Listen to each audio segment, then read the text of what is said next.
Video شروع کرنے سے پہلے اگر آپ نے ہمارا چینل اسلامک نالج کو سبسکرائب نہیں کیا تو جلدی سے سبسکرائب کر لیں اور ساتھ ہی گھنٹی کے نشان پر کلک کر لیں تاکہ آنے والی نیو ویڈیو آپ تک جلد پہنچ سکے۔ بسم اللہ الرحمن الرحیم۔ سوال: مردہ تو بے جان ہوتا ہے، پھر اس سے قبر میں سوال و جواب کس طرح ہو سکتے ہیں؟ جواب: انسان کے جسم سے جو روح نکالی جاتی ہے، سوال و جواب کے وقت وہ روح مردہ شخص کے جسم میں ڈال دی جاتی ہے، جس سے وہ جان والا ہو کر جواب دیتا ہے۔ سوال: موت کے بعد قیامت تک روحیں کہاں ٹھہرتی ہے؟ اس کے 3 جواب ہیں۔ نمبر 1، مومنین کی روحیں علیین میں اور کافروں کی سجین میں رہتی ہیں۔ نمبر 2، مومنین کی روحیں حضرت آدم علیہ السلام کے دائیں طرف اور کافروں کی بائیں طرف۔ نمبر 3، مومنین کی روحیں جنت میں اور کافروں کی روحیں جہنم میں۔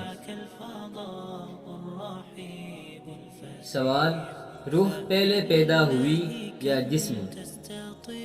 جواب: ابن حزم رحمۃ اللہ علیہ فرماتے ہیں کہ اس بات پر اجماع ہے کہ روحیں پہلے پیدا ہوئی۔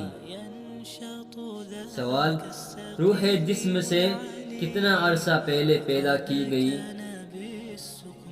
جواب: حضور صلی اللہ علیہ وسلم نے فرمایا کہ اللہ نے روحوں کو جسموں سے 2000 سال پہلے پیدا کیا۔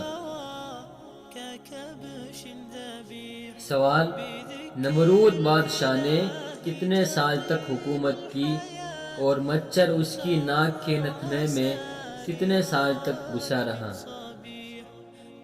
جواب: نمرود نے 400 سال تک حکومت کی اور 400 سال تک مچھر اس کے ناک کے نتنے میں گھسا رہا۔ سوال: کس شخص کے پاس اتنا خزانہ تھا کہ اس کے خزانوں کی چابیاں 70 کھچروں پر لادی جاتی تھی؟